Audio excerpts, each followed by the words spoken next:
On Easter Sunday, Rutgers football gains another commitment in the class of 2025. Quarterback Renick Dorilas from New Jersey committed to the Scarlet Knights, and that is just another really solid addition for them in this 2025 class. Wanted to touch on that. Wanted to talk about defensive coordinator Joe Harasymiak, who met with the media this past weekend. And then also just kind of update on a few other Rutgers sports. But with football specifically now, they have their fourth commitment for the 2025 class. And Renick Dorilas, he recently transferred to Union from Don Bosco. But Rutgers has been recruiting him for a very long time, over 2 years. They offered him almost 2 years ago over the summer in 22. And he had a really good offer list. His top five is Tennessee, Penn State, Syracuse, West Virginia. It does sound like it was really down to Rutgers and Tennessee.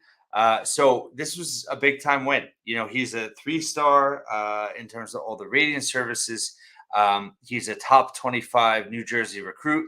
The 25 class from New Jersey is very well regarded after 24 class was light in terms of Power 5 prospects. Still had a good amount, but in terms of the high end talent that New Jersey is kind of known for, 25 is very much back in that type of level. And Rutgers right now is doing a really good job.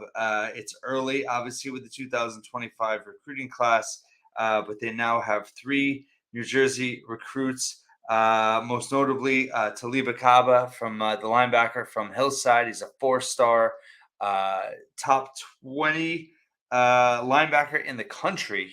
He recently got bumped by 24/7 Sports quite a bit through the rankings, and he's just he is right now the jewel of the class.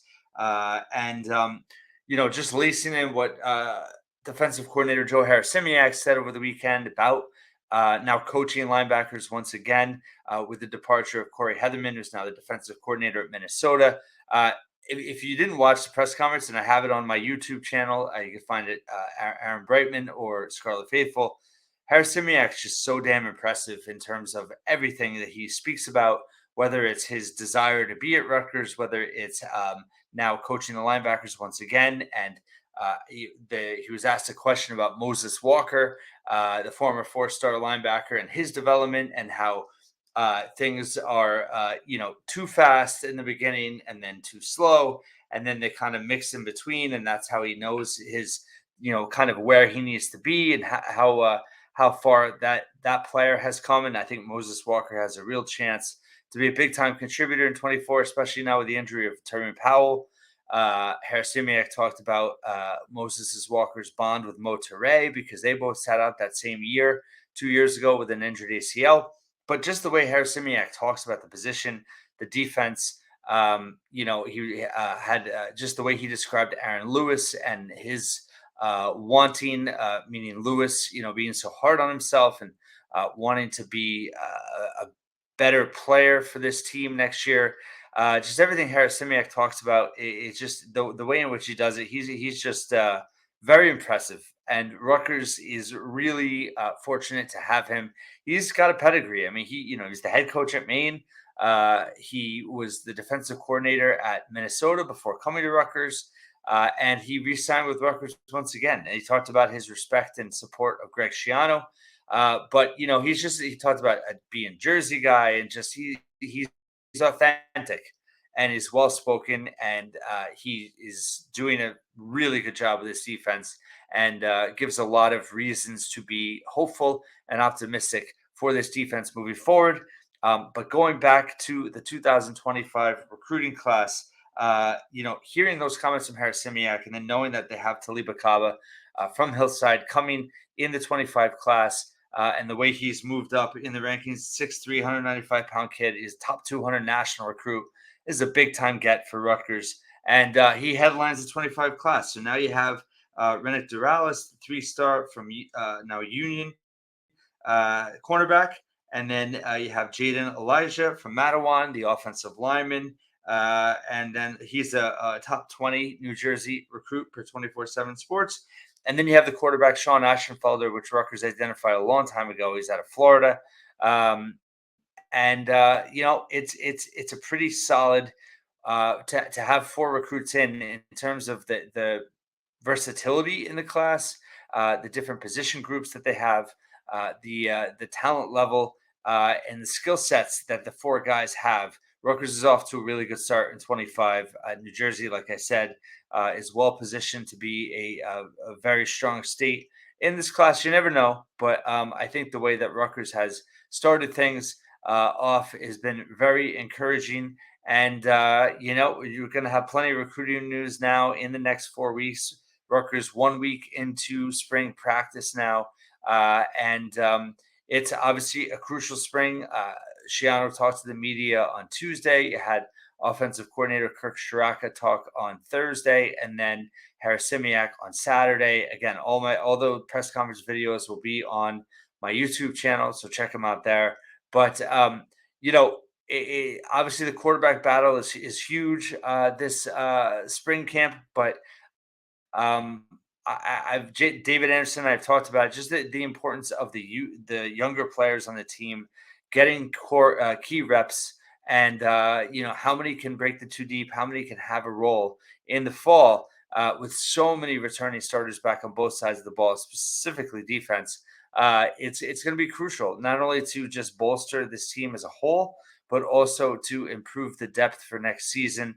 And because otherwise, it's going to be a very unknown team with the younger players that are on the roster. Obviously, you supplant things with the transfer portal as well. But, really good start on the 25 class. And I think for a developmental program that Rutgers is, per Greg Schiano, in the NIL portal days, you're still in football, you have to develop a strong recruiting class, and you have to get them in and keep them, retain them, and develop them. So good signs for Rutgers there so far. Just in terms of basketball, NCAA tournament, obviously this past weekend, one theme that was pretty obvious was older teams winning, and teams that benefited from the transfer portal. Look at UConn. They have three transfers in their starting lineup. Their backcourt, Cam obviously from Rutgers, and then Tristan Newton from East Carolina.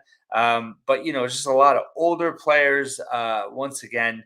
But at the same time, Rutgers getting good news on Sunday. I mean, there's a lot of hype about Dylan Harper and Ace Bailey at the McDonald's All-American game, which will play this week. And, I really do think, obviously, you have to surround them with veteran talent, no doubt, experience, proven winners, but guys that will live in the gym, can shoot, and elevate. That's the other thing. I mean, offense is so key. Yes, you have to defend to win a national title and to make a run in the NCAA tournament, but offense has been so critical just in terms of being able to get a bucket when you need to get a bucket.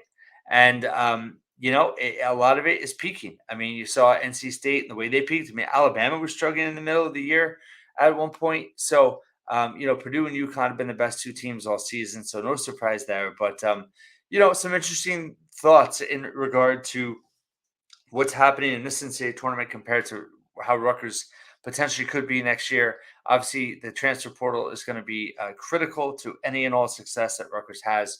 Pairing guys with Dylan and Ace, that makes sense.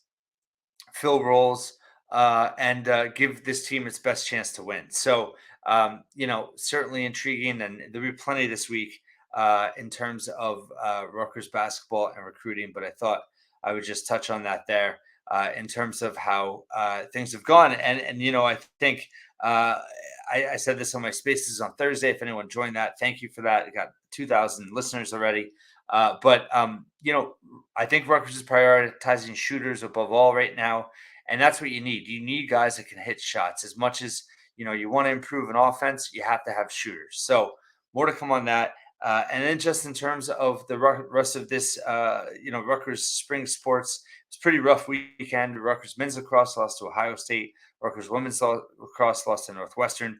Baseball lost its opening Big Ten series to Michigan State on the road. They won the opener and then lost the next two. Softball lost, they had won the first one and then lost the next two to Purdue. But they have a winning record in the big overall 21 and 13, 3-3 in the Big Ten. Baseball, has a winning record, but that was a big loss for them this weekend. Yeah, softball's 21-15. Baseball, has had that win over series win over UConn the weekend before, but they really need to finish, top 3 or 4 in the Big Ten. I mean, if you want an outliers chance, I mean, you pretty much have to finish second. You can always win the Big Ten tournament, but the East Coast, typically you have to outperform to be able to get an at-large bid in the NCAA tournament. So we hope that baseball can come together here. But overall, I mean, men's lacrosse is really struggling, so that's disappointing. And women's lacrosse played Northwestern as a powerhouse, but it wasn't particularly close. And both those teams have great players, and Cassidy Spillis on the women's team, Shane Knobloch and Russ Scott on the men's team. But overall, the depth and talent on those two teams has not been enough so far this spring. So I rambled a little bit, but I have a lot of hoops coming up this weekend, this week coming, and plenty of football too with spring camp in full swing now. Thanks so much for listening to the Scarlet Faithful podcast once again, and I will talk to you tomorrow.